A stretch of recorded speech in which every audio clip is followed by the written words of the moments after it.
Episode 32 of the Planet Nintendo podcast. Let's see what's on the menu for tonight. We're going to be talking about Bayonetta 3, giving our predictions on that game. Also, we got Rob here, so Metroid Prime 4. We're going to be giving all of our thoughts and the possibility of multiplayer. And our guilty pleasure genre we hope succeeds on the Switch. So let's get it started.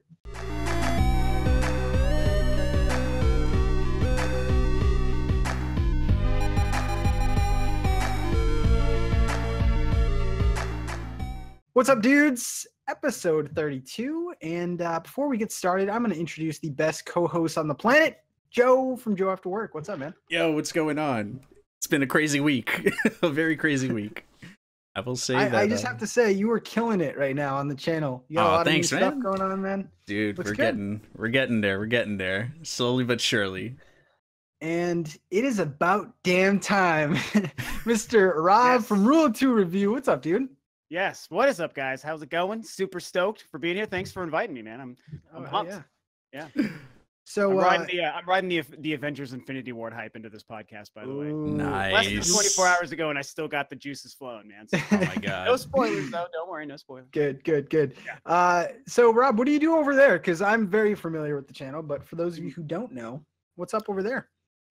So it's just my channel's called Rule of Two Review, and it's kind of just even what this is really, but it's usually just me in front of my camera talking about, gaming topics. Definitely mostly Nintendo. So obviously Patrick and NintenTalk, like we're a good fit for that reason because I definitely focus on Nintendo stuff and huge Metroid fan. So whenever there's a reason to talk about Metroid, I do that, and I know we were excited to kind of do it on the cast. But yeah, it's really just me just talking games and Nintendo. So. Hell yeah. Joe, I think you might have found a best friend. I think you guys like Metroid equally. So I think oh, dude. This is a good fit. So Nintendo had a little sales meeting where they splurged and gave away all their numbers. I have a few written down because these are mind-boggling numbers right here. So I'm going to list some off, and you guys can feel free to stop me and talk about some of these numbers. I'm just going to go down the line. Stardew Valley, over 1 million on the Switch already. It's an unstoppable game, man. Stardew Valley. Dude, so addicting. Yeah. Overcooked, 500,000, 500,000 for Overcooked. Bayonetta 2 has already outsold Bayonetta 2 on the Wii U. That blew my mind. I honestly didn't see that happening. What are those? Yeah, what are those numbers? I don't know the numbers specifically, but I just know that was the big stat that everyone was. Yeah, Joe's Mr. Google over there. I'll do it. Yeah, do the goods. That is impressive though. It's impressive, but not surprising, right? Yeah. So, yeah. That's crazy though. So I mean, I guess the whole port thing, you can justify that. Kirby, 1.26 million for a Kirby game. I feel like that's pretty good. This was the one I was kind of surprised about. Xenoblade 2 is the best-selling Xenoblade of all time. Even the Xenosaga and Xenosaga games. Yeah. Everything. Jeez. So that was mind-blowing. ARMS, 1.85 million, which is great for a brand new IP. Splatoon 2, 6.2 million. Yeah, buddy. And 6 million of those were you, right, Patrick? I feel like you bought 6 million. Half of those were me. I got all the controllers. Oh my god. Breath of the Wild is the best-selling Zelda game of all time. 8.84 just on the Switch. You add in the Wii U numbers, it is the first time it's ever been over 10 million for a Zelda game. Wow. That's disgusting. That is a crazy stat because I think it's just shocking that no Zelda has ever done that before. But Zelda's been around so long, even before probably games could really have the ability to sell 10 million units. And to think that Ocarina of Time or even Twilight Princess didn't get that high, but finally it happened with the best one. So that's that is cool. Nuts. It's crazy. The power of Mario Kart. Mario Kart 8, 9.22 million. Mario Odyssey, 10.41 million. The attach rates on this thing is so I think the overall number was 17 point something overall for units. For the Switch. And then a interesting new number, Labo in its first week, 120,000, 90,000 of that coming from the Variety Kit. That's crazy. Wow. Is that stateside only or is that total? I think that's total. It's I could be wrong. crazy. I read Could be wrong. somewhere, I think it was Nintendo Live, saying that it sold more than God of War in Japan on the release day or something like that. Yeah. Wow. That's crazy. That's nuts. I mean, any portable game in Japan is probably going to outsell anything. What the hell? That Bayonetta 2 Wii U sold just under 1 million units, 0.85. So Wow. 850,000, I guess. Okay. 8 Yeah. 0.85, yeah, 850. Yeah. Damn. So that means, I mean, it's probably Bayonetta 2 has already sold 1 million then? Very likely. If it's Yeah. sold more than that, it's right around that number. And that's what, like 2 months? Yeah, like that's 2 months old. Damn. Wow. Man. That's nuts. I mean, it sets a good precedence for Bayonetta 2, which, and I know we'll get into that, but I think that shows the audience, even on the Switch, is there for that series. So that is just awesome news. Awesome news. yeah. It's crazy. Those attach rates, though. Oh my God, man. That's like everyone that's bought a Switch pretty much has either Mario or Zelda or both. Mario Kart. I mean, more people have Mario Kart than Zelda on the Switch, is what that says, which is really crazy. Yeah. Right? Because isn't it, I think it's like 9 million for Mario Kart and just under that for Breath of the Wild. Yeah. Which is really crazy. Those numbers are insane. Jeez. Normally, I'm not a numbers guy, but when you have like those kind of numbers, I mean, even for like Stardew's 1 million, and That's just nuts. a little indie game, man. Do you guys know, and I'm not a big Stardew guy. My girlfriend dabbled in it a little bit, but I really, it's not super my kind of thing. But do you know how it's performed overall? Like how that 1 million Switch number compares to other, like Steam, obviously where it's biggest? And I mean, I'm sure it's like not, I'm sure it's way bigger than that, but I'm just curious like how they break down. And I don't know if you guys know Yeah, I'd that be or not. surprised on that too. No, I know yeah. it was a big indie game when it came out. Like it was Huge. everything. Like, I know there's a huge community for that, and it's like there's people in both our communities that play that game religiously and like couldn't wait for the Switch version to come out, and people bought it on the fact of them getting multiplayer in one of the updates when it eventually comes, if it hasn't come already. Like, that game is just like blowing up absurd levels. Yeah, it's this weird like indie evergreen title, right? Like kind of like how Grand Theft Auto is this big AAA evergreen thing. That's like what Stardew feels like to me. It's I almost feel like dumb for not having played it yet, but I just haven't checked it out. So And I just have a quick correction. I'm reading this from Nintendo Life now because I was on VG charts, but the Switch port shifted almost 400k units, while the Wii U version didn't even break 300k back in 2014. And these figures are combined from North America, Europe, and Japan. So, okay. Take that for what you will. Yeah. Yeah. So still under 1 million, which. Yeah, I feel like a game like Stardew is kind of heightened by the fact that you can be playing it on your TV and be like, oh, I got to go to work or something, and just take it off. And like that's like I literally put in like 20 hours as soon as I got Stardew, and I just had to like I had to move on. I was like, I got to play other games. So yeah, I don't know. Those numbers are crazy. They also released some news, in an announcement of news, and that was that they're gonna announce something on internet in early May. Actually, by the time this episode comes out, we could already know a little bit of something. I will go to Rob first. So they've kind of outlined the price. We have, what is it, 20 a year? What do you think that's gonna come with? Is it gonna be basic or? That's a big question, and there's been so much conversation about that. I feel like Nintendo's gonna do this right. I know that a lot of people might say, well, if they're only charging $20, they're probably not going to give a lot because that's not a lot of money compared to, Sony and Microsoft charging $60, which is a good point. But I don't know. Something tells me, and I just saw that story actually today, Patrick. So it's funny that you brought it up on the podcast. And I saw that Kimishima had a quote about how like we plan on bringing something special that'll make it worth the wait or something, something to that effect. Like I'm paraphrasing, but to me that shows me, okay, it's a $20 service, but Nintendo will probably bring it like they normally do with things like, surprise, we found the coolest way to do this for only $20 a year. It's hard to predict. I mean, is that when they roll out Virtual Console and Netflix and all these things? Like maybe, probably, but I just feel like it's just going to have the standard voice chats. One thing I'll do, my big prediction, I guess I'll say here is, I feel like that the app is going away. I feel like they've realized with this extra year that they took to roll this out, that they're like, okay, we had a good idea. turned out everyone hated this idea. It doesn't work well. So let's just pitch it another year in development. And when we launch in September, we can do voice chat without the app, and people will be happier, and more people will be willing to spend the $20 to have voice chats. So that's kind of my bare bones guesses. So, okay. Yeah. I think it was Xbox that just partnered up with Discord. So maybe we get, I mean, we're using Discord right now. Maybe the Switch gets something. Joe, so they were talking about some kind of NES giveaway. I don't even know. It was like 3 games a month or something. Do you think like that gets increased, or, you know, kind of like the Netflix of NES games, or what?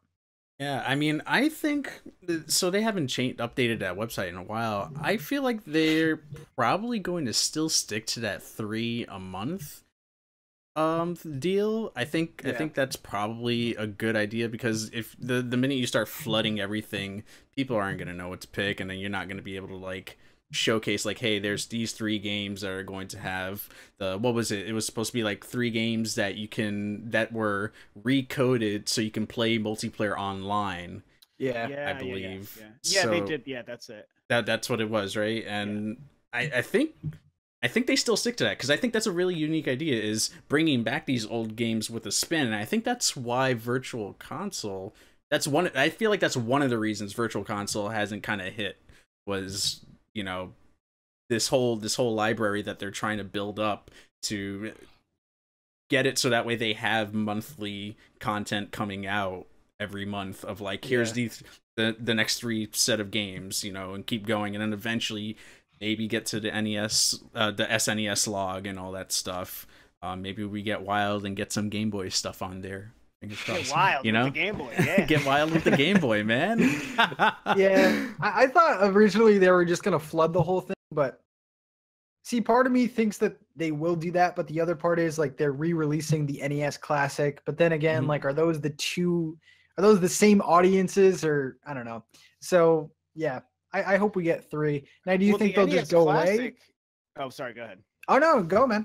Yeah. I was going to say, well, the NES Classic it has like a finite amount of games on it, though. So that's kind of the cool thing about the rotating thing, is they can pick from all the Nintendo games and kind of do what they want. So that's cool, you know. Just to go off a real quick tangent, anyone think that they're going to add games to this NES Classic this time around with longer controllers? Dude, so I've been thinking about that, and it's like, for a split second, I was like, they're totally going to add games and just make it a better deal. But then I realized they would make so many people angry if they did that. Because, like, you know what I'm saying? Like, it would be cool if they did that, it's true. They couldn't get away with it. Think of everyone else who's like, I camped out for 3 days 2 years ago to get mine, and now I don't have this game. Oh, Nintendo, like, it'll happen. I think the controllers could... That's a possibility for me, but I don't think the games, because dude, those controllers are bad. Like I just modded my SNES Classic, and like that was awesome. But I'm like, dude, these controllers are short, and then the NES is way shorter. Even shorter. They're like 2 feet shorter. Yeah. I haven't tried one of those yet, but I've got the SNES Classic, and I'm like, well, this is garbage. Like, my TV is like, what the heck? So if I imagine getting 2 feet closer, it's like, that would just be terrible. Yeah, it's bad. So maybe, I feel like what would be cool is if they did like an NES Mini, like Mark II, with maybe just like a whole different collection of games. That'd be cool. But they've also used their best games already, so that's kind of tricky too. So yeah. So. Okay, 3-second prediction, Rob. What's the next classic? Is it Game Boy? Is it N64? I mean, I gotta go 64. It's kind of fanboy because it's my favorite, but I'm gonna go 64. Yeah. I don't think I'd buy a Game Boy one. I don't know. Maybe it's just me. It'd be weird. How would you do that? Just like a portable thing, or would it be a TV thing? Or what, I don't know. I think portable. I don't know. So we were talking about some sales figures, and I think the most surprising one, I think we can agree, is the Bayonetta stat, where it's already outsold a game that was on the Wii U for years now in a couple of months. But Bayonetta 3, now that's rumored to come out this year, or is that next year? I think it's rumored to come out this year, but they haven't given any info at all. They just literally gave us a logo with 3 on it. Yeah. Well, they gave some kind of like a cinematic thing, right? Yeah, it was just like that purple circle, right? Oh. Yeah, well, they had like a quick cut of just like a bunch of different.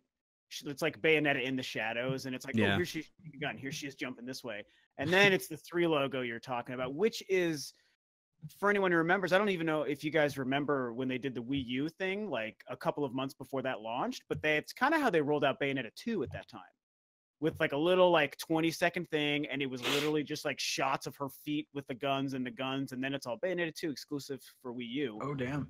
Yeah, and kind of it's literally almost the exact same thing that they did for Bayonetta 3. So they're following a similar marketing with it. And I think there is like the rumor of 2018. I think you're right, but it's not confirmed, so Yeah. who knows?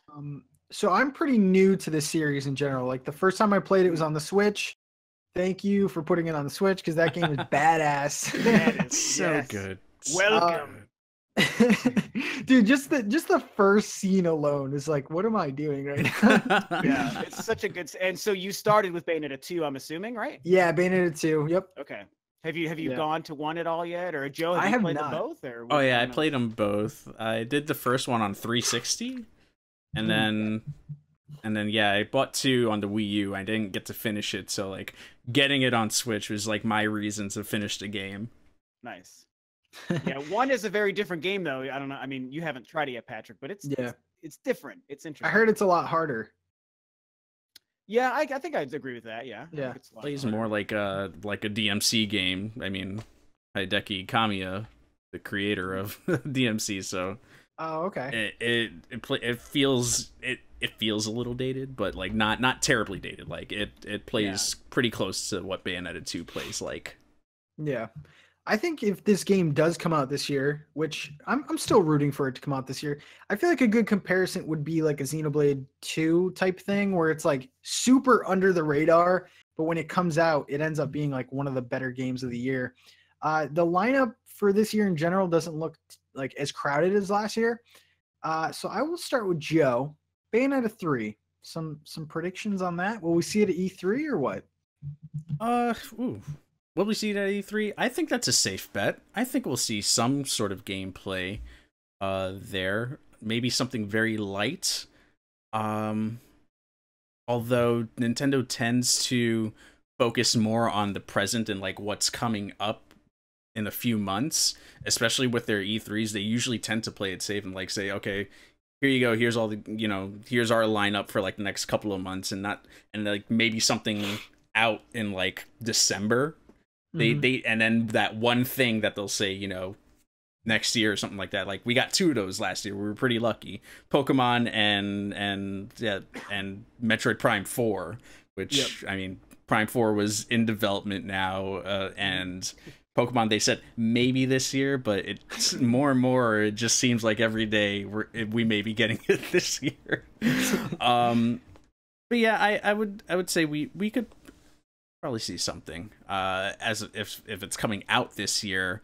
I feel like that February spot was perfect for Bayonetta, like that late winter, early spring, get it out of like all the big games that are coming out this year.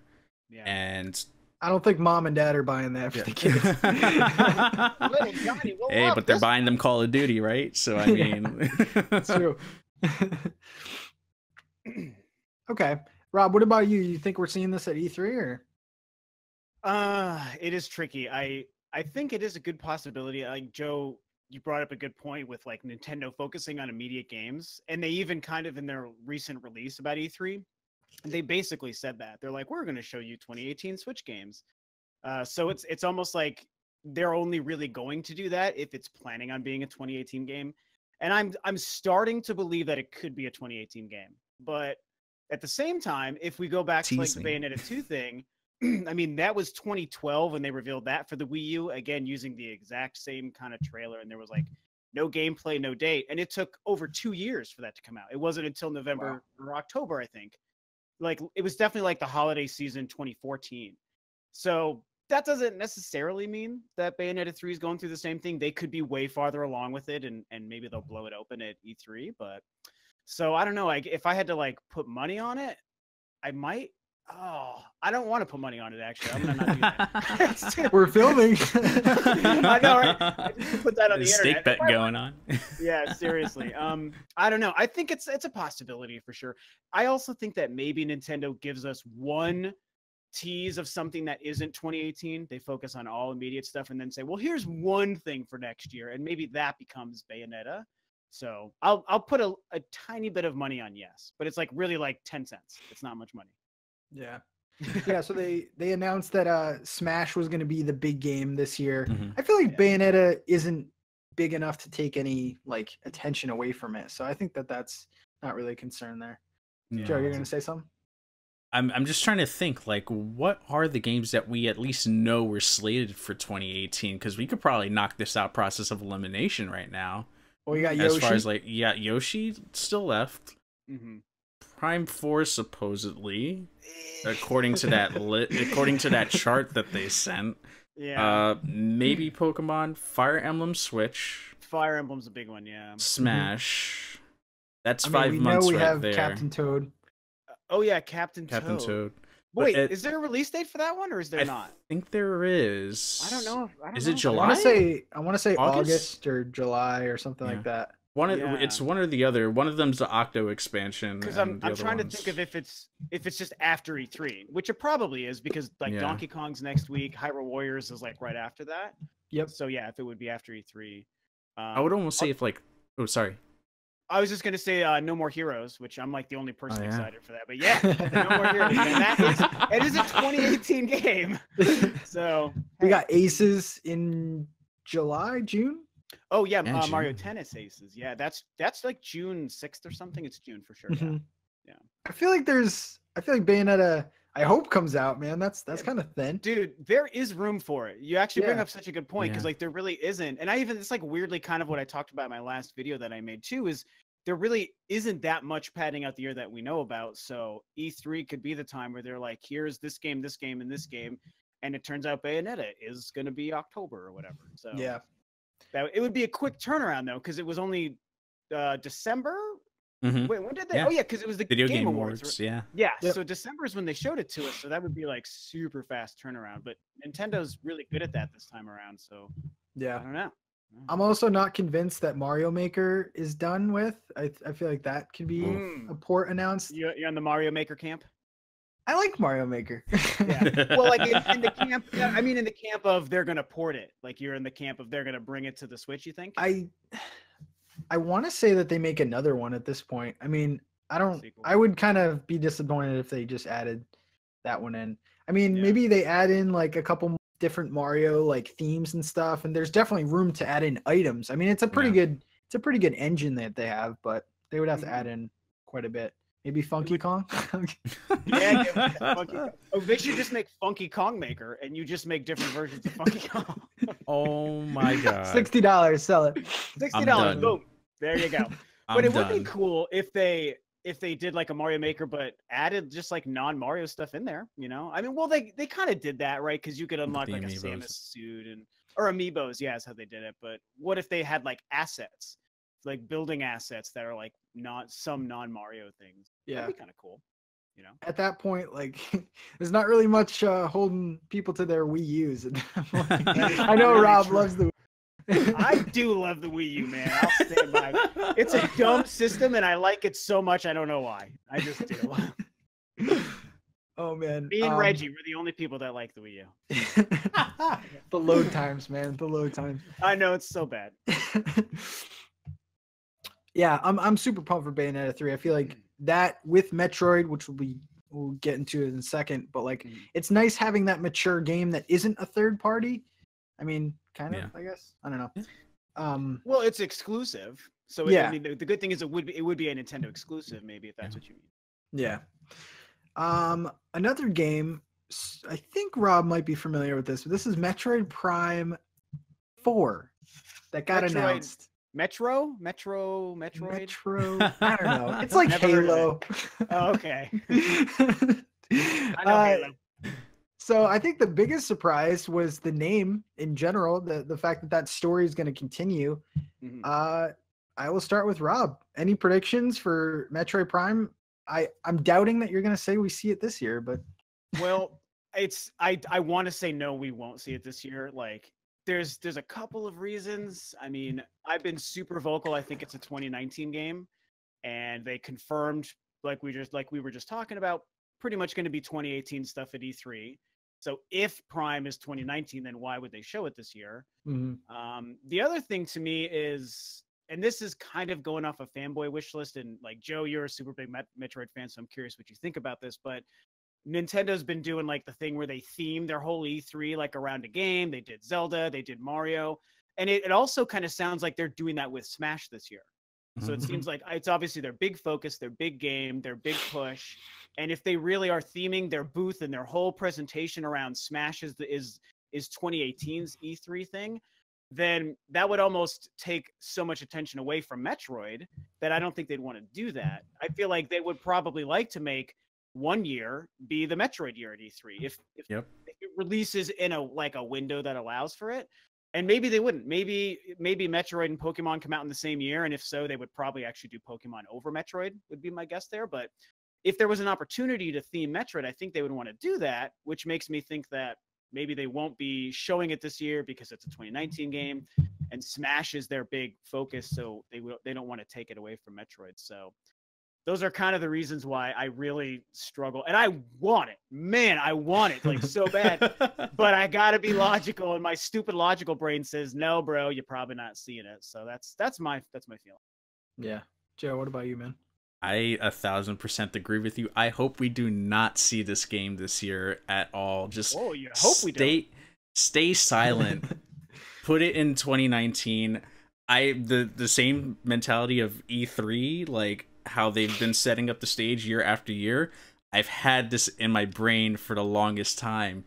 It would be perfect if they were able to actually construct Samus's gunship into the main E3 stage. Have a tournament up there for whatever multiplayer game they end up going Could be with. Metroid multiplayer if they throw that into the game. Exactly. Yeah. Like you have your space pirates hanging off like the walls and stuff. Like dude, it would be heaven. It would be heaven. It would be ridiculous. You could do a whole planet right there inside Nintendo. Sorry, that was a spin on words right there. See what I did there?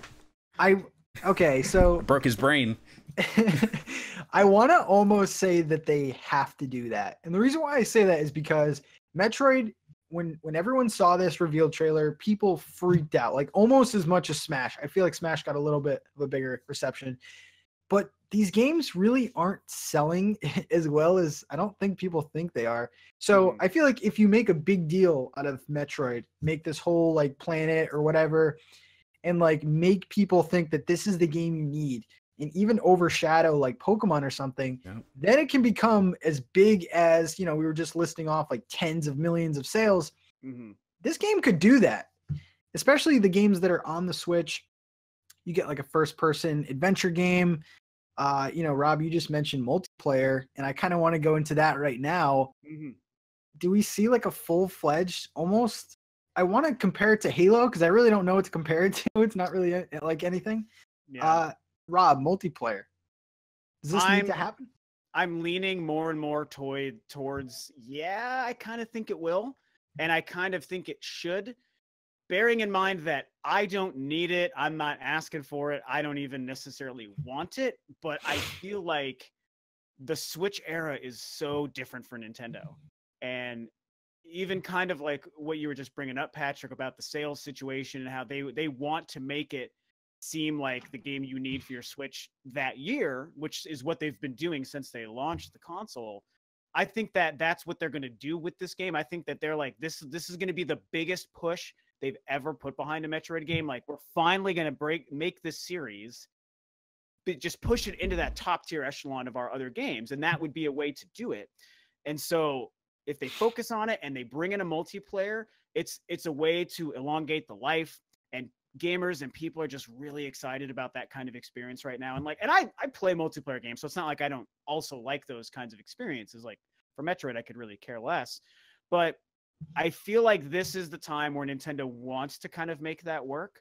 And they've shown how well they can make online multiplayer games. I mean, Mario Kart, Splatoon, and ARMS. Like, it's insane how successful they've been with those games, both in terms of like how good the games are and how many copies they're selling. Like, everything's doing so well. So I think they can make like a super kick-ass, like robust online thing for Metroid. The only concern for me is like, just don't detract from the campaign. Like, I would hope that they would make the Metroid Prime 4 that they were always going to make. And then also, oh, well, now that that's done, okay, now let's make a multiplayer thing so that they're not like diverting resources. It's kind of what happened with like BioShock 2 back in the day and Dead Space 3. Like, those multiplayer modes really kind of messed up the full package. And I don't think Nintendo would do that, but that's kind of the fear. So anyway, it's kind of a long answer, I guess, but I really feel like I think we might see it, and I think Nintendo would do pretty well with it. So that's my guess. Joe, multiplayer Metroid. Yeah, I mean, what? Correct me if I'm wrong. 2 had multiplayer, right? It was just like a basic. It did. Yeah. Shooter. Did 3 have? I'm like in the process of getting 3 started. So for the first time? Yeah. I hadn't gone through the Prime series at all. I've only ever played the 2D platformers. So. Okay, well that's good. That's still something. Yeah, like. I've always been sorry. The cat is getting crazy. Okay. We've got a cat too, and I know Patrick has a cat because I saw him. He's in every video. Oh man, but yeah. I've always messed with the 2D platformers. Like I go back and forth between Fusion and Super Metroid. I sound like a broken record at this point saying that. But yeah, I would say with most of the Nintendo licensed games coming out, a majority of them have revolved some form of it around multiplayer, whether that ends up being split screen 2-player, or if they are crazy enough to split this thing into 4 screens. That would just be nuts. But can't you do that with Mario Kart? Can you do that? Doesn't Mario Kart? Oh, maybe. It does. Oh my god! I mean, the guys remember in the reveal trailer, those guys are in the van doing it. Yeah, that's right. Oh my god. It's not ideal. You need like binoculars to like play. And I mean, you got the implement. I'm gonna get yelled at for this one, but Prime Federation Force had Blast Ball in there, and so maybe they don't just focus on like one thing, not like just like a PvP thing, but maybe they do all these little mini games outside of the actual campaign, and so that way there's a little bit of variety after you finish the game that you can mess around with. I feel like they might go in that direction in terms of multiplayer. Also, wasn't there something in Nintendo Land that was Metroid related? There was like a gunship thing, right? Yeah. Yeah. Blaster or something. I don't know. Yeah, maybe they put that in there or something like that. That was fun as hell. that was fun fact, full confession, the only Nintendo Land game I ever played was that. I didn't play anything else. I was like, a Samus game, give me that. Oh my god. Yeah. Yeah. Well, go ahead, Patrick. I'm sorry. Oh no, I was gonna say that like at this point, and I've kind of been flip-flopping, but I would almost be shocked if they didn't add multiplayer at this point. Just because, like you were saying, like just to increase longevity and stuff, and like I could definitely see them making like season passes.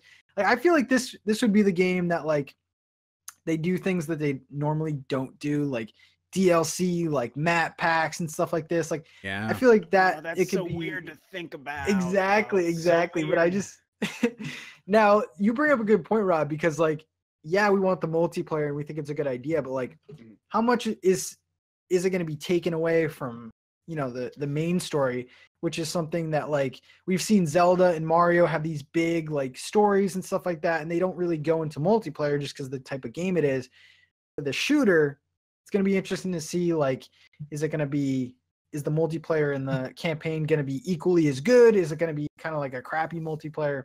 Yeah, that's the big question right now. I think that it's really, really good points, and I feel like the comparison to Mario and Zelda makes a lot of sense because they just made like arguably the best Zelda and arguably the best Mario. Not my favorite Mario, but some people like one of the best of each of those games. 100% single player, no multiplayer. There's the balloon DLC thing, but that's not the same. So like it's all single player stuff, and A, they made incredible 10 out of 10 games, and B, we just went over the insane sales numbers, so they can make those games that survive without multiplayer. And I feel like I've made this comparison before, like the same Nintendo that's like kicking ass this way and making a Breath of the Wild and a Mario Odyssey are the same guys making Metroid Prime 4. Like they are going to make the most incredible Metroid game.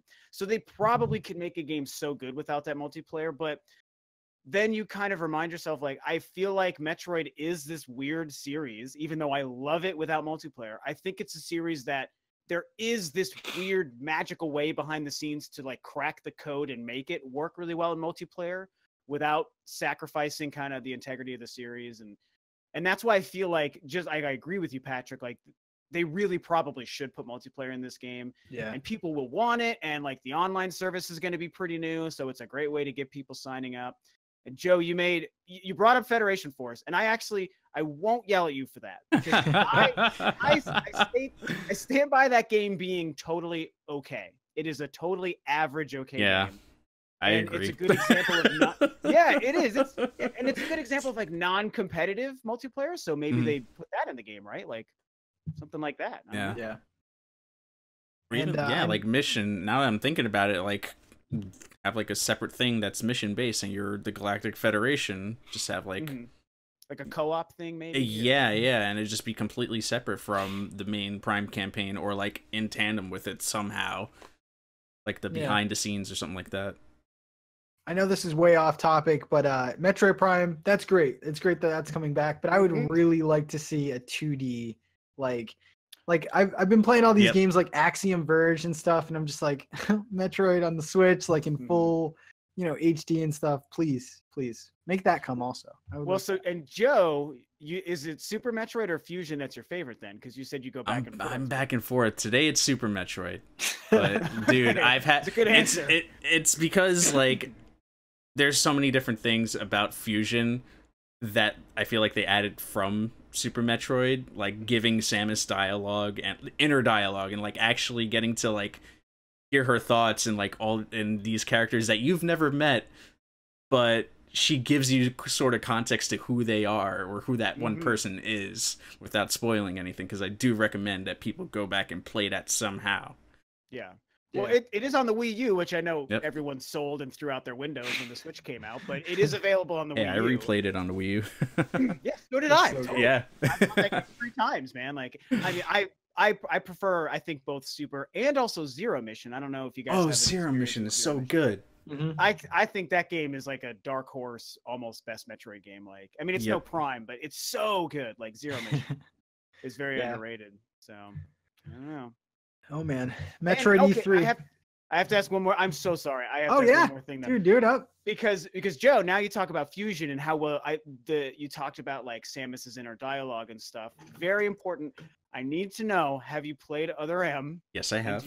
Okay, because there's a correlation big time there, and all things Fusion and Other M. Like, and I don't know, Patrick, if you played it, if you guys haven't. I really like Other M. I'm like, we're in the minority right now. Are we the only 3 Other M fans on the planet? Maybe. Probably. I enjoyed it. Like, I get where people are coming from, and I have my same qualms with some of the flaws of like when she can and can't use her powers. Totally. But it was a good game. I enjoyed it, and I saw like a theory sorry, we're spiraling out, but the whole Ridley thing, and or spoilers because no one else is going to play this game, but the whole cloning of the Ridley thing, there was this one dude that was trying to debunk everything. It was like, but then Ridley's in the game. I was like, dude, did you play the game? Like, there's a whole story there. Like, Ridley's not alive. Ridley is definitely dead. This is a clone. Like, that was explained.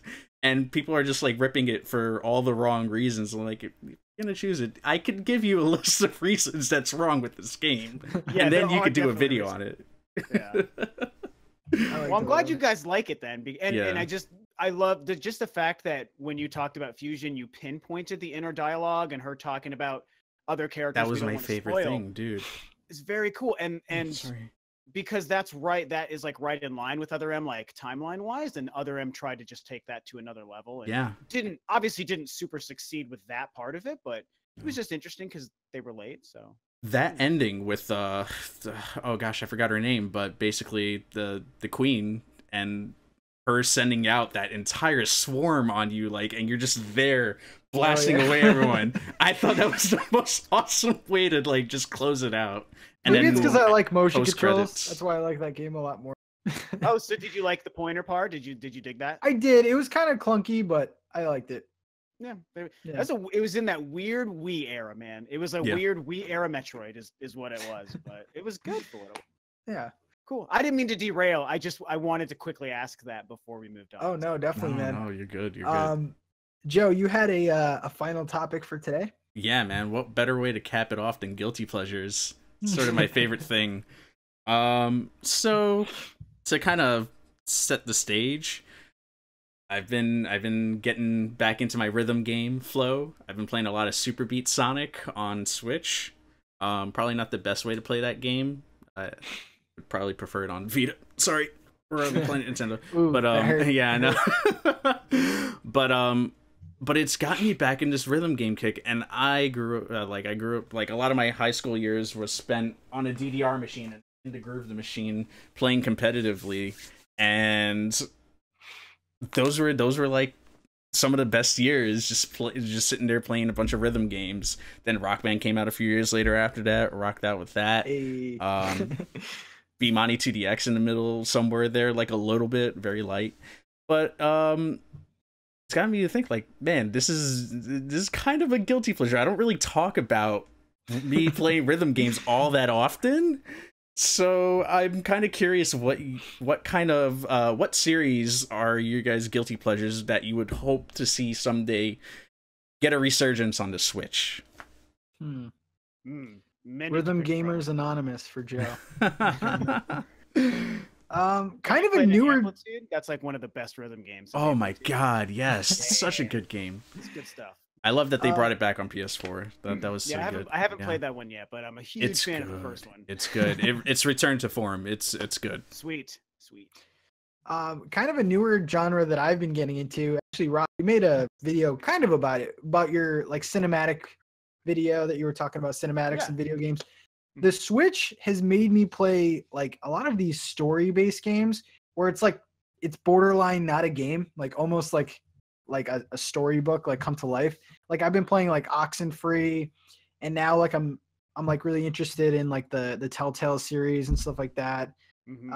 I would love one of these games to kind of take off. I guess like Telltale would be the biggest one, but I feel like the Switch, like maybe Nintendo gets into that kind of stuff where they just want to tell more story, and you know, I don't know. I like playing those games when I'm just like in bed, just hanging out. Can just pick what I say. That's a good point, because like Nintendo doesn't really do much story in a lot of their games, and if you're just like you said, laying in bed with a Switch just going through like a story, it's almost like a book or a movie, and you're just kind of just pressing A every once in a while, like I want to say this kind of thing. Yeah. Now I don't know how well fans would take that of that whatever series it would be. Yeah. Didn't they do the Telltale Batman? Did that release on Switch? Am I crazy? That did release on Switch. Yeah. Is that any good? I haven't played it. I have it and I haven't played it. You haven't? Yes, I'm slacking.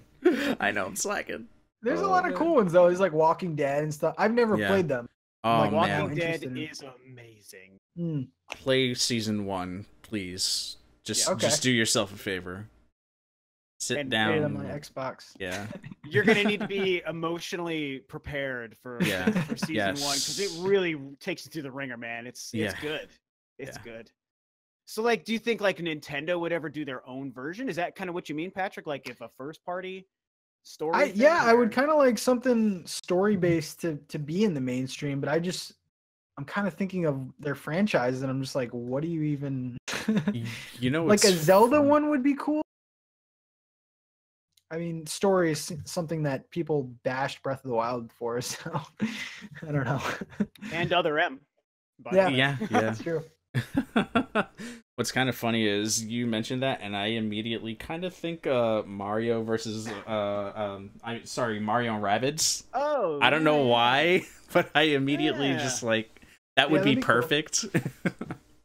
Well, that's a good point, because like especially like the early cinematics and setup in that game when you first start, man, they are good. They are super high quality and they're entertaining. I mean, you're not really getting like this complex dialogue or anything. You're just getting screams of rabbits and like Mario's like, oh, you know, that's Yeah, about it. But exactly. it's still like worked. So I don't know. That's a good comparison. Like, what if they moved more into that with like their own game? You know, And even have like the character that created that whole VR headset be like the main character, and like so that way you can get some dialogue going. yeah. Even You if gotta it give was meant Mario for like a voice. younger audience and like kids could experience like Mario and kind of like a relaxed setting. Like I know that there's already like storybook type things on the eShop now, which is really weird, but I don't know. Those visual novels, man. It is a Everything's in weird the thing. eShop. I almost picture like Paper Mario in a weird way. Like, what if they did this Paper Mario that kind of played out like a Telltale game? Maybe it's because the graphics are like tricking me into thinking that's a good idea. But I just, for some reason, well, those games are like really text heavy though, right? Paper Mario games is like super Yeah. text and stories. So maybe that's why that could be really cool. You're just picking Yeah. what Mario. Does Mario say "Mamma Mia" or "Pizza Pie"? I gotta know. Who's gonna Pizza die? pie, pizza pie. Oh Pizza man. pie.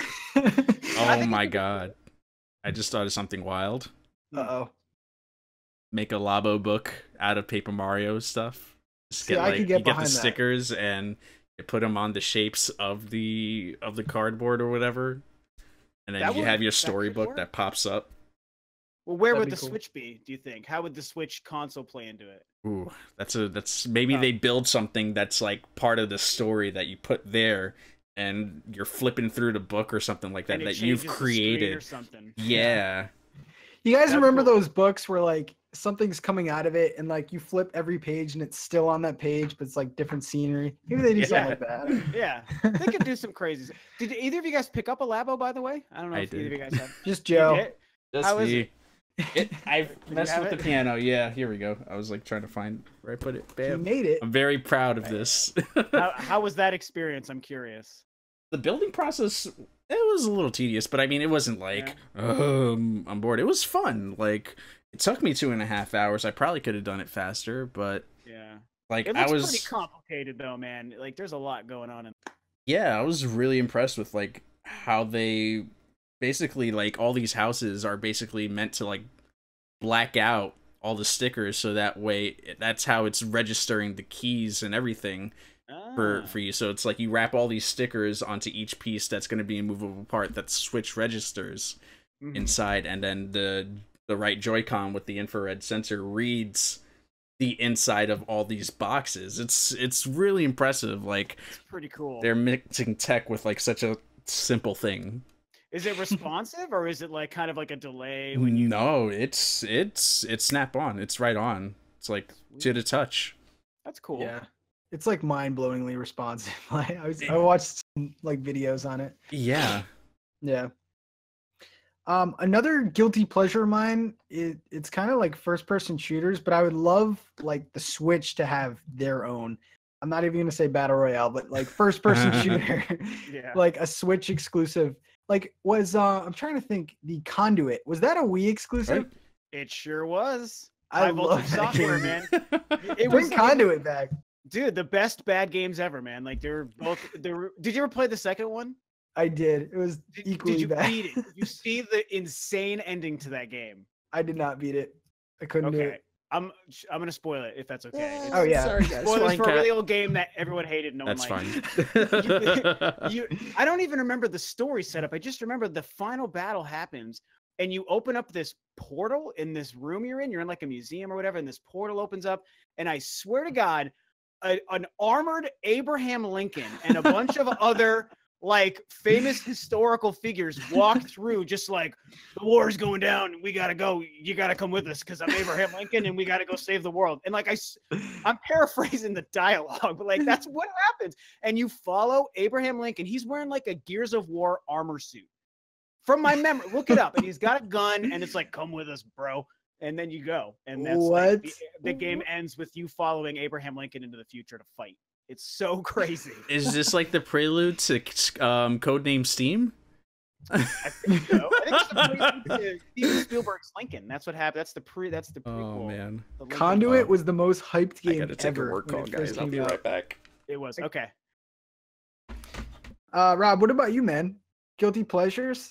that you would like to see do well? So I guess that's a good point. So I kind of think that my answer would be it's something that sort of has already started to show up on the Switch, but it's like kind of cheesy horror games.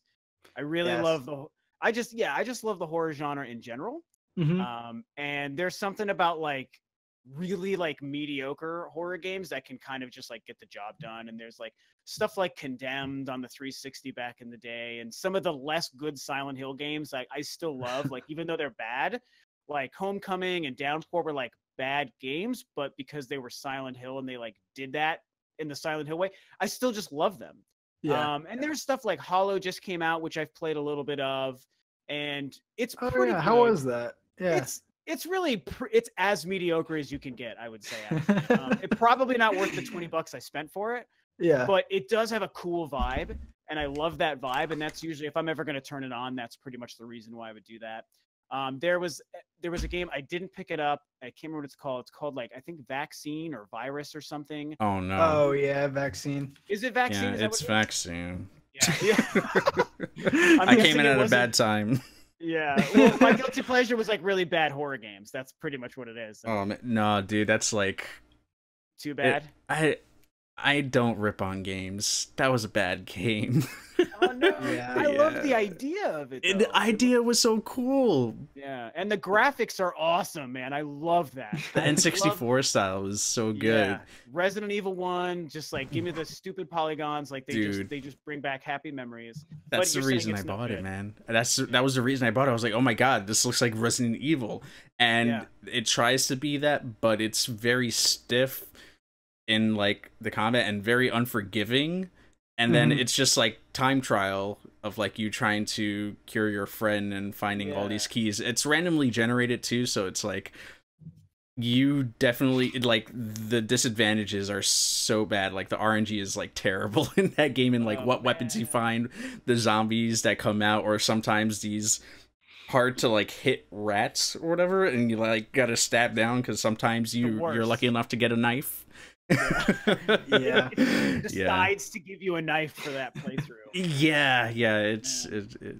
Now, Rob, are you like opposed to getting like pixel games? I don't think I've ever heard your like stance on pixel art pixel art. Like, oh no, I love that stuff. I guess I maybe the reason you ask is you kind of know I just don't play a lot of indie games, and that's where you're gonna see like pixel art kind of stuff. But that's just like an unhappy coincidence because. And again, I am not anti-indie. Like I am super not anti-indie. I just don't have time to pick up every new cool-looking indie game. I usually stick to bigger releases. But dude, I love the pixel art. I'm an old man, dude. I grew up in 8 and 16-bit, and so all of those, all that throwback retro thing that's really big now, I love it. I just don't get to play too many. I played Axiom Verge on the PS4, loved it to death. I really want to play Celeste, for example. I super want to check that game out. So yeah, but I don't know what other really good ones are kind of happening right now. Yeah. I don't know the name. Joe, you might. There's a game that just came out that looks exactly like Super Metroid, like bosses and everything. Is it that Mummy game? Because that was supposed to be like a Metroid Contra. That game is good, but there's a game that just came out and like it looks like it looks like Axiom Verge meets like Super Metroid. It's what? This is sounding awesome. This is sounding great, yeah. I don't know like how it controls, but it literally looks like they made another like skin for Super Metroid. There's another game that is supposed to hopefully come out this year. I'm sure you guys have heard of it, and I'm almost sure it's called Battle Princess Madeline. Does that sound familiar to you guys? Oh, is it like Ghouls and Ghosts type? Yes. That's yeah. Dude, that has got me so pumped. Like, I am like, please, you give me the $90 physical version. I will buy that game. I'm so excited for what they're doing there. That's a pretty cool story behind that, too. What? I don't know the story. What is it? It's like he was making a game and his daughter was like, why isn't the main character like a girl or something? So he's just like, okay, it's going to be you. And like, yeah. Oh, that's cool. Awesome. So is the character his daughter then? Is that what it is? Like, it's supposed to be like her in like this fantasy world. So. Oh, that is awesome. Yeah. Cool. Day one. Day one. A robot named Fight. It's the one that I kept skipping over. I didn't realize that's what that was. Yes, that's what it is. If you look at the screenshots for that. Yeah, it's like I have to look. Like, yeah, that's like Axiom Verge. Oh, whoa. Yeah, that looks really sweet. Yeah. Really, really sweet. Yeah, the trailer does it justice. Wow, that is that because that's not Nintendo Spotlight, Joe, or what? Wow, I might have to check this out. Yeah, dude. How much is that? 10? $12.99. 12.9? Yeah, that's not It bad. looks like it's also on Steam, or is it? I don't know if it's I'm already not released surprised. on Steam, or yeah, there's a lot of that. Yeah. But yeah, I saw that one. There is, and the whole reason I brought pixel art is because there's actually quite a bit of good pixel art, like horror games. The Long Reach is more of like a story, Yeah. but it's kind of like a thriller game there. So I don't know. Oh, the long. Yeah, I haven't heard of it. And Yeah. isn't you mentioned? Was it Oxenfree? You said isn't that like kind of a creepy game? Is that the right, or am I thinking of a different one? It's kind of like Stranger Things. Yeah. Type. Yeah. It's like new age, like hipster kids. It's not for everyone. Damn It was hipster super kids, cheap. man. Oh yeah, I mean I heard that was a good game though. That was like from like a year or two ago. I Yeah, think. it's actually Yeah. on Game Pass for free if you have Game Pass. Oh, It's I free don't on know. Game Pass. Yeah. No one does. I mean, I like my Xbox, but I don't need to pay for games. Yeah. Yeah. Yeah. So check that out. Or I don't know if it's good or not, but it looks I mean, good. the Long Reach sounds cool. I like the name, and I love me Yeah. some horror games and pixel art. So, Yeah, it's very sci-fi horror, like oh, sweet. yeah. I It's pictured wild. something more like a Night in the Woods kind of thing, is what it. Well, not the game of Night in the Woods, like to be in the woods at night. is what Yeah. it sounds I was gonna say that's a The literal wildly different game. like. Yeah, like not the same, dude. I realized I had to change what I said there, but I pictured being stuck in the woods at night. Is what a Long Reach sounds like. So. So yes, that is all the topics for today. Before we head out though, Rob, you got anything exciting going on the channel Oh, or coming up? Oh, well, I guess sort of. Like I don't really have any super big plans for my next couple of videos. I'll go through periods where I have like 6 or 7 topics jotted down where it's like, okay, one of my next videos will be this, and I'll go through those, and then huge periods where I just make them up. Like today's, I think I got this idea, so I'm going to talk about that. Yeah. So that's what I've been doing. The only other thing is I'm really hyped to start my own podcast in the next couple weeks, which I know in my last live stream, Patrick, you were in there, we're talking about a little bit and throwing a bunch of fun names and stuff at me. So that's the only thing that I might start doing in the next couple weeks. I'm busier than I should allow myself to be. So it's hard for me to finally pull the trigger and like get my first guest and put topics together and do it. Like I'm so envious of how you guys are able to do this every week, and you do a good job with like the topics and stuff. But I really want to do just this 2-person podcast where it's me and a rotating guest. And that's something I don't think there is a lot of. Yeah. So I think that sounds like a lot of fun. So hopefully that gets started in the next couple weeks. So if anyone checks out my channel, you might see that happen. And obviously I'd love to have each of you guys come on at some point once I do it. You're 100% invited multiple times. I'm not afraid to repeat guests too. So, I mean, seriously, you guys are in the club as far as I'm concerned. That'd be really cool to do. So That's awesome. so that's really it. Just random videos and hopefully eventually a podcast. We're going for what? 9K now? 10K? I am creeping up on Yes. 9K. I'm like almost there, man. That's Almost awesome. there, like 15 away. Yeah. So, you know, YouTube is so dumb. Like it really slowed down this year. And you've been killing it though, dude. You have like really skyrocketed, Patrick. Dude, it's been He's- awesome. really he's impressive. putting in that Congratulations, man. work, Patrick. Dude, seriously. I remember when you were just a wee little nubbin on YouTube, and now you're just a huge thing. So it's pretty cool. Message drop one day. I was like, how do you? How do you YouTube? That's true. I was on Facebook. Was Yeah, I on Facebook? Yeah. that was on Facebook. Rob's like, get him, like. Pretty much. Yeah. I feel like that makes a big difference. And so, and Yeah. you've obviously done super well for yourself. So there you go. Yeah. That's cool, man. So yes, go check him out. Rule to Review. Joe, what about you, man? Yeah, YouTube, Twitch, at Joe After Work, everything there.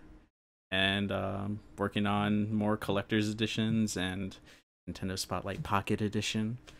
And I'll say it now, I'm working on this series called Know Your Nindies. It's going to be a history series focused on indies that come out on Nintendo consoles. It's not just like Nintendo exclusive indie games, so I use Nindies because mostly focus on Nintendo stuff.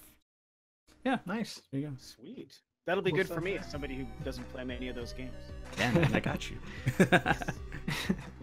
All right, dudes. We will see you next week, and hope you have a good one. See you.